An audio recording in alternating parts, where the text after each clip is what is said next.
Now the next topic that we will discuss is, and this is very important, बहुत ज़्यादा इस पे question पूछे जाते हैं, is to find the maximum and minimum value of a cos theta plus minus b sin theta। तो पिछले lecture में हम लोगों ने पढ़ा था कि अगर a cos theta plus minus b sin theta हो तो इसको हम कैसे कन्वर्ट कर देते हैं इंटायरली साइन फंक्शन में या कॉस फंक्शन में। तो इफ यू कैन रिमेंबर, इसको आप एक बार फिर से रिवाइंड करके देखें। हमने कहा था कि this expression can be written as under root A square plus B square sine theta plus minus alpha और अंडर रूट ए square plus B square cos theta plus minus alpha. Now इस expression की इसकी हम range चाहते हैं। Range मतलब जब हम इसको थीटा की वैल्यूज देंगे, ये सबसे बड़ी वैल्यू क्या देगा और सबसे छोटी वैल्यू क्या देगा। यहाँ पे वन इम्पॉर्टेंट एस्पेक्ट जो हमें ध्यान रखना है इज द फैक्ट कि हम कॉस थीटा और साइन थीटा की जब डोमेन की बात करते थे तो कॉस थीटा की डोमेन क्या थी? All real number.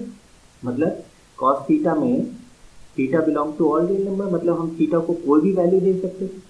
And sign theta में भी यही था कि साइन थीटा और कॉस थीटा में जो डोमेन थी उसमें क्या था? Theta could take any value, theta हम कुछ भी दे सकते थे। तो जब हम इसकी रेंज की बात करेंगे तो ये हम ध्यान रखेंगे कि हम डोमेन को रिस्ट्रिक्ट नहीं कर रहे हैं। What does this mean? मतलब हम थीटा को जितनी पॉसिबल वैल्यूज दे सकते हैं, from minus infinity two plus infinity, सब देंगे। एटलीस्ट इतना तो देंगे कि एक साइकिल इसकी पूरी हो जाए। मतलब साइन थीटा का आउटपुट क्या था? साइन थीटा वॉज बिटवीन -1 + 1, मतलब हम थीटा की जो भी वैल्यू दें, साइन थीटा की वैल्यू 1 से ज़्यादा नहीं हो सकती, -1 से कम नहीं हो सकती। Same was the case with cos theta. But इसमें एक चीज़ ध्यान रखनी है कि जब हम -1 से +1 वैल्यू आउटपुट के तौर पर चाह रहे हैं तो थीटा की वैल्यू एटलीस्ट एक पीरियड इंटरवल जो लेंथ होती है उसमें तो सारी इनपुट्स दे दे, जिससे कि हमको -1 से +1 सारे आउटपुट्स मिल जाए। सिंपली सेइंग, हमारा थीटा रिस्ट्रिक्टेड नहीं होना चाहिए, मतलब थीटा को हम सारी वैल्यूज दे सकें। तो साइन थीटा क्या होगा? -1 से +1 सब वैल्यूज दे देगा और कॉस थीटा भी -1 से +1 दे देगा। तो इसका मतलब अगर हम थीटा को कोई भी वैल्यू दे सकते हैं तो साइन थीटा प्लस एल्फा जो हमारा प्लस माइनस एल्फा है, ये कोई भी वैल्यू होगी, और यानी इसको सारी वैल्यूज साइन को मिल रही है। तो जब साइन को सारी वैल्यूज मिल रही है तो ये क्या करेगा? आउटपुट -1 से +1 देगा। सिमिलरली कॉस भी यही होगा, थीटा प्लस माइनस एल्फा, कोई रिस्ट्रिक्शन नहीं, मतलब सारे इनपुट्स मिल रहे हैं कॉस को, तो ये क्या देगा? -1 से +1 दे देगा। अब हमारा जो एक्सप्रेशन है वो तो under root of a square plus B square into sine है, और अंडर रूट ए स्क्वायर प्लस बी स्क्वायर तो एक पॉजिटिव टर्म है, ये तो एक पॉजिटिव वैल्यू है। तो किसी पॉजिटिव नंबर से अगर हम इनइक्वालिटी को मल्टीप्लाई करते हैं तो कोई डिफरेंस नहीं आता है इनइक्वालिटी में।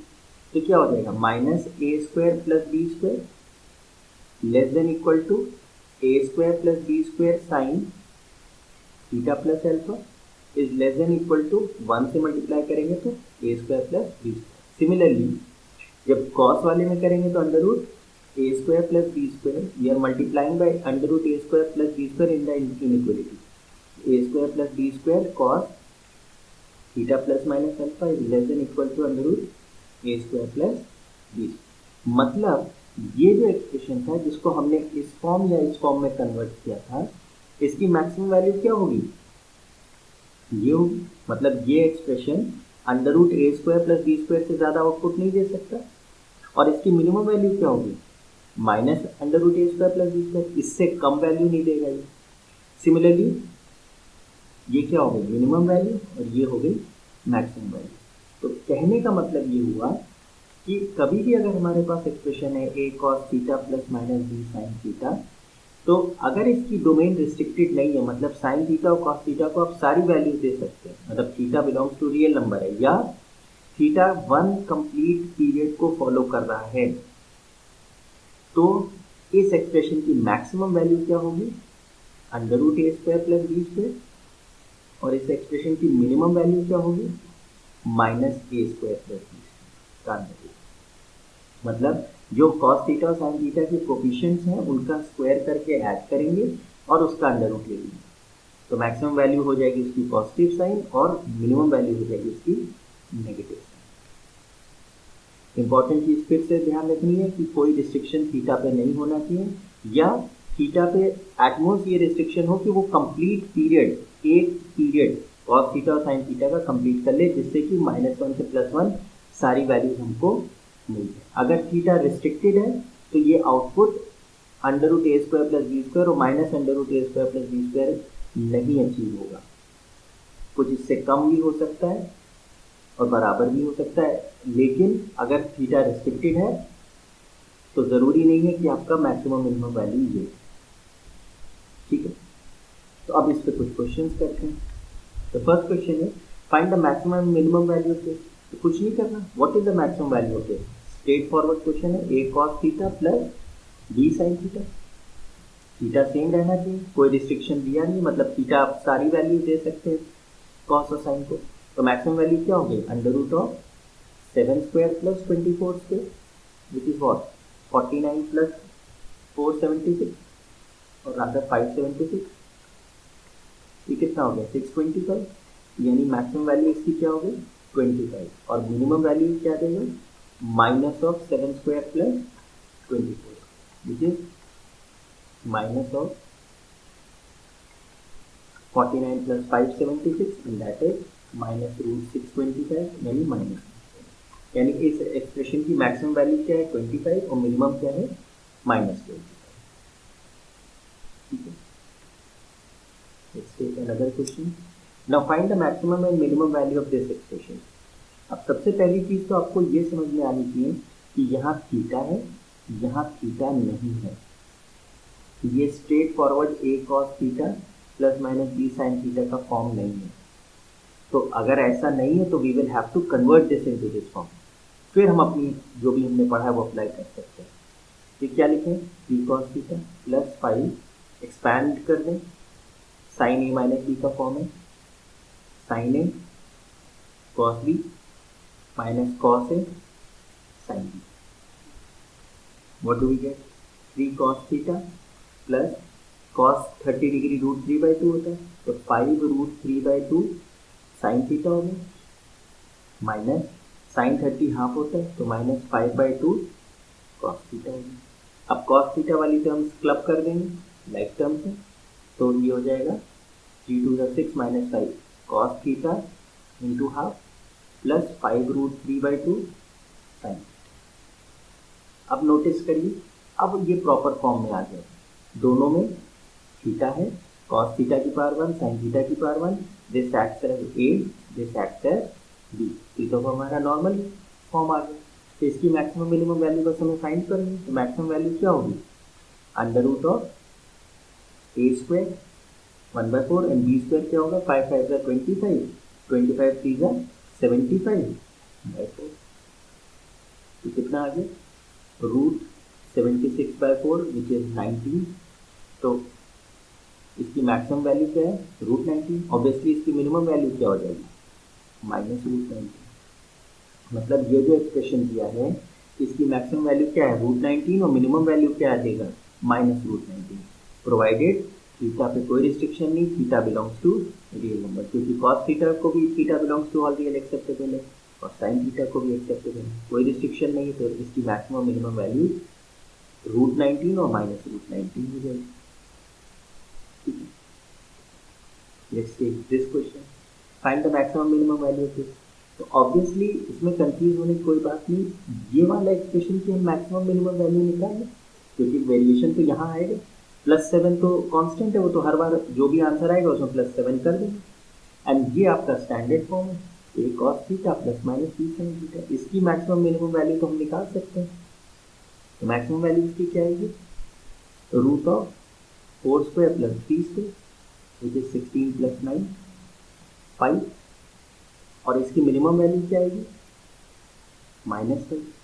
अब इसकी मैक्सिमम वैल्यू इस पोर्शन की +5 है तो उसमें +7 जुड़ेगा, तो इस एक्सप्रेशन की पूरी मैक्सिमम वैल्यू क्या हो जाएगी, इसको हम कैसे लिखेंगे, -5 is less than 4 sin theta - 3 cos theta less than 5, इस एक्सप्रेशन की मैक्सिमम मिनिमम वैल्यू है। अब अगर इनइक्वलिटी दी है तो इसमें हम कोई चीज ऐड कर सकते हैं थ्रू आउट, कोई फर्क नहीं पड़ेगा। तो -5 + 7 करा, 7 + 4 sin theta -3 cos theta and 5 + 7 कर दी।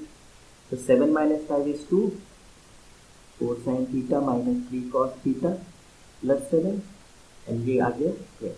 मतलब ये जो एक्सप्रेशन है, जो हमें गिवन एक्सप्रेशन है, उसकी मिनिमम वैल्यू क्या है 2 और उसकी मैक्सिमम वैल्यू क्या है 12। अगेन यहाँ पे थीटा कुछ मेंशन नहीं है, इसका मतलब theta belongs to all real number, क्योंकि साइन थीटा में भी थीटा जो होता है उसको क्या है, साइन थीटा की डोमेन क्या होती है all real number, cos theta की भी क्या होती है ऑल रियल नंबर। मतलब हम सारी वैल्यू इसको दे सकते हैं। जब सारी वैल्यू दे सकते हैं तो ये अपनी रिस्पेक्टिव रेंज देंगे। साइन थीटा कहाँ रहेगा, इसके बीच में, और कॉस थीटा कहाँ रहेगा, इसके बीच में। यानी बेस्ड ऑन दिस इसकी फिर मैक्सिमम वैल्यू क्या होगी 12 होगी और मिनिमम वैल्यू क्या होगी 2। अगर यहाँ जैसे +7 की जगह -7 होता तो हम -7 थ्रू आउट ऐड कर देते, तो आंसर उसी हिसाब से आ जाता। ठीक है, now let's take one more question. Find A and B such that the following inequality holds good for all theta. ठीक है, अब now holds for all theta का मतलब हो गया theta belongs to real number. इसमें ये बात क्लियर कर दी कि डोमेन रिस्ट्रिक्टेड नहीं है, थीटा की वैल्यू हम कुछ भी दे सकते हैं फ्रॉम -∞ टू +∞। ठीक है, ये क्वेश्चन इज एनालॉगस टू जो भी हमने पहले किया। ये इसमें थीटा सेम नहीं है, इसको हम थीटा पहले सेम कर लें। तो एक तरीके से उसने कहा ये expression is greater than equal to a and less than equal to b, मतलब ए इसकी क्या हो गई एक्सप्रेशन की मिनिमम वैल्यू और बी क्या हो गई मैक्सिमम वैल्यू। ए और बी हमें बताना है। तो दिस इज सिमिलर टू जो प्रीवियस क्वेश्चन अभी हमने किया था उससे पहले। तो इसको सबसे पहले हम ओपन कर लें, sign A cos B minus cos A sine B. ठीक है, तो क्या हो गया 3 cos theta plus cos 30 is √3/2, तो 5 √3/2 साइन थीटा, साइन 30 था तो 5/2 cos थीटा। जब आप cos थीटा वाली टर्म्स को क्लब करेंगे तो half cos theta plus 5 √3/2 sine theta. तो नॉर्मल फॉर्म हमारा आ गया, a cos theta plus minus B sine theta का फॉर्म आ गया। तो इसकी मैक्सिमम वैल्यू क्या होगी √a² प्लस b², यानी 1/4 plus 5 5 25 3 75/4। This will give you 76/4 which is 90 √90। और मिनिमम वैल्यू इसकी क्या हो जाएगी -√90। तो देयरफॉर a की वैल्यू क्या हो गई -√90 और b की वैल्यू क्या हो गई प्लस। तो आई होप आपको इस टाइप के क्वेश्चंस क्लियर हुए हैं। पहली चीज हमने क्या पढ़ी कि a cos theta plus minus b sine theta को कैसे कन्वर्ट करते हैं किसी सिंगल एक्सप्रेशन में साइन के या कॉस में, और फिर उसकी मैक्सिमम और मिनिमम वैल्यू कैसे निकालते हैं। ठीक है।